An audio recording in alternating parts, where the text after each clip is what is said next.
Hello students, we are continuing MCQ based on case scenario. This case scenario is based on recognition of expense and liability, and our topic is in gas 102 where we will discuss cancellation of share based option.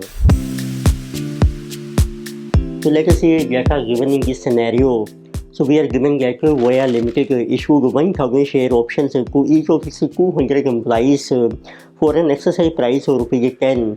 Employees are required to stay in employment for next 3 years and fair value of the option is estimated at ₹18. So 90% of the employees are expected to vest the option at the end of first year. And at the end of second year, it is estimated that 95% of employees are expected to vest the option. So it means first year के में expectation है 90% employees will take options और second year में आपकी estimation change हो गई है 95%. And but it is given that company faced several crises during the second year and it was decided to cancel the scheme with immediate effect. तो company में crisis हो गया है तो therefore it is decided to cancel this scheme and market price of share at the date of cancellation was ₹15 and the following information is available fair value of option at the date of cancellation is ₹12. तो जिस date को cancellation हो रही है अब आपकी जो fair value है वो रह गई है ऑप्शन की ₹12 but company paid compensation to employees at the rate of ₹13.50 and there were only 190 employees in employment at that time. ये आपको डाटा मेंशन किए हैं. अब इसके बेस पर आपके डिफरेंट MCQ हैं. लाइक नंबर 1 गैर asking determine employee benefit expense to be recognised by the company in first year for equity options granted to employees. तो स्टार्ट करके हैं. देखो आपको डाटा मेंशन किया है. कंपनी है आपकी वोया लिमिटेड और आपने ऑप्शन से ग्रांट किए हैं किसी जबर फर्स्ट ईयर यानी कि second year and vesting period आपको टोटल मेंशन किया है 3 ईयर्स है. जिस beginning of first year this is on 1 अप्रैल और आपको मेंशन किए हैं आपने जो ऑप्शंस इशू किए हैं 1000 options to each of 200 employees. Number of options आपको मेंशन किए हैं. नंबर ऑफ ऑप्शंस आर 1000 और नंबर ऑफ एम्प्लॉइज हैं आपके as on 1 April. These are given to be 200. फिर आपको मेंशन किए हैं fair value of option this is also given. So fair value of option at date of grant this is ₹18. And what is expected number of employees this is in first year 90%. तो first year में जो expected employees हैं who will get option this is 90% और second year में ये आपका estimation change हो गया है 95%. फर्दर सेवेयर क्राइसिस हो गया कंपनी में सेकंड ईयर में और उसके बेस पे शेयर का प्राइस है 15 और फेयर वैल्यू ऑप्शन की अब जो है उनका देखो कैंसिलेशन दिस इज 12. तो हमने अपना जो ऑप्शन था ये कैंसिल कर दिया है. तो इट मीन्स सेकंड ईयर में this one is cancelled but at that time fair value is our ₹12. फिर कैंसिलेशन के बाद अगर आपने थर्ड ईयर के बिगनिंग में अब आपने कॉम्पनसेशन पे कर दिया है this is third year beginning तो कॉम्पनसेशन पेड. अब जो कॉम्पनसेशन हम पे कर रहे हैं एट द रेट ऑफ ₹13.50. तो ऑप्शन की स्कीम कैंसिल हो गई है. जो आपने इक्विटी शेयर इशू करने के उसकी जगह अब हमने कॉम्पनसेशन पे कर दिया है. अब आपको कैलकुलेट करना है कि फर्स्ट ईयर में कितना एक्सपेंस आपका आएगा जो आपने रिकॉग्नाइज करना है.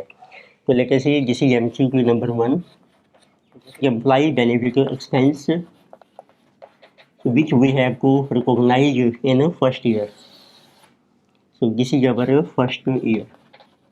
आपको देखते हैं बट ये total value of option expected value कितनी है आपकी. So total expected value of options so that will be expected number of employees 200 into 90%. So 200 into 90%. Number of options granted to each employee 1000 into fair value of option is ₹18. And what is total vesting period in first year?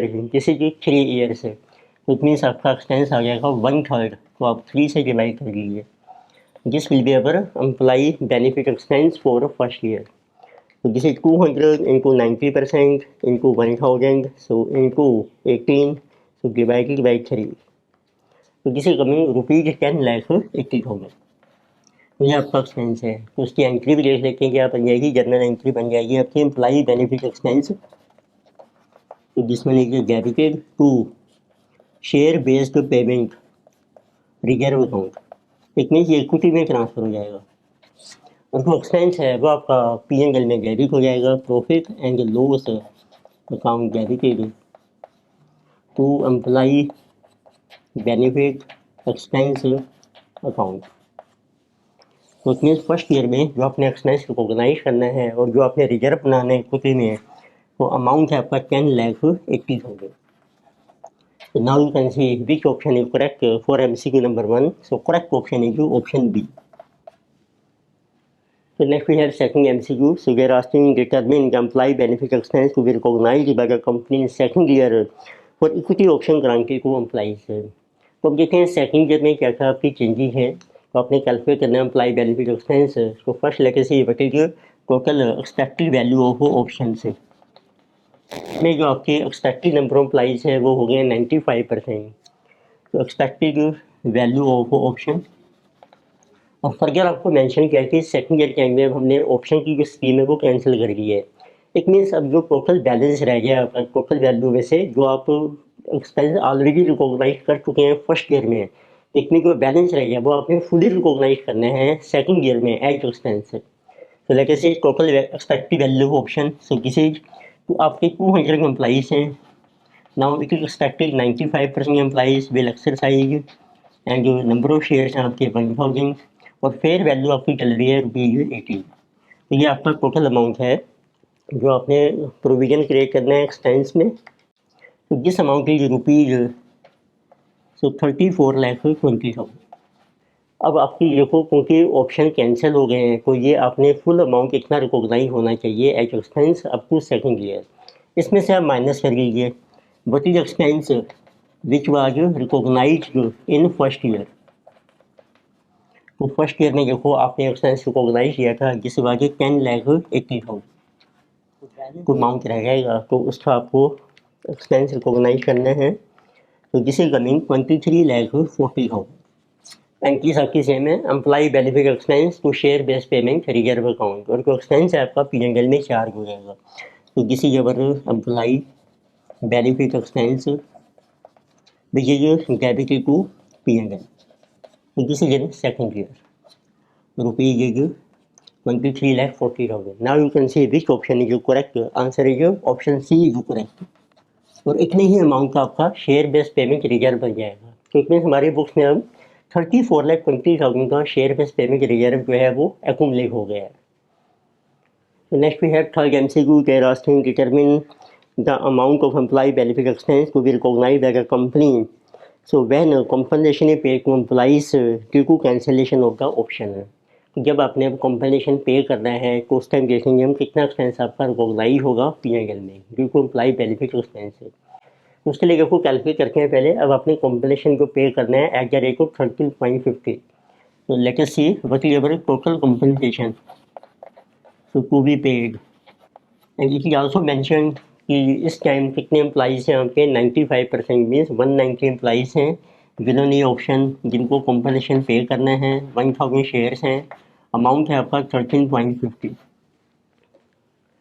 तो this will B 190,000 into 13.50। So total compensation जो है आपका this is 25,65,000।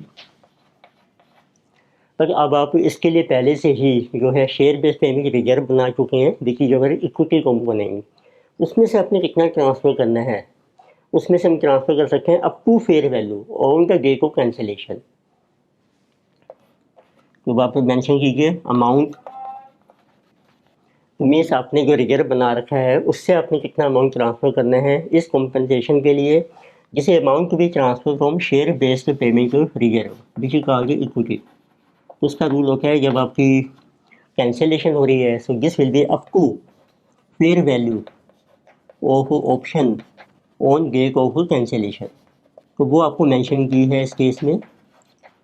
So fair value on date of cancellation is ₹12। तो it means तो ये amount बन जाएगा अब आपका सो 190 इंटू 1000 ऑप्शन हैं into ₹12। So this amount will be transferred from reserve. So 190,000 so into 12, जिसे 22,80,000। तो इससे ज़्यादा अमाउंट का आप रिजर्व यूटिलाइज नहीं कर सकते हैं। अब जो कंपनसेशन आपने एक्स्ट्रा पे करना है, जिस मायने जिस वो आपका एक्सपेंस माना जाएगा, जो P&L में चार्ज हो जाएगा। It means what will be now employee benefit expense. उसकी मैं एंट्री भी कर देता हूँ, एम्प्लॉई बेनिफिट एक्सपेंस। तो दिस इज डेबिटेड।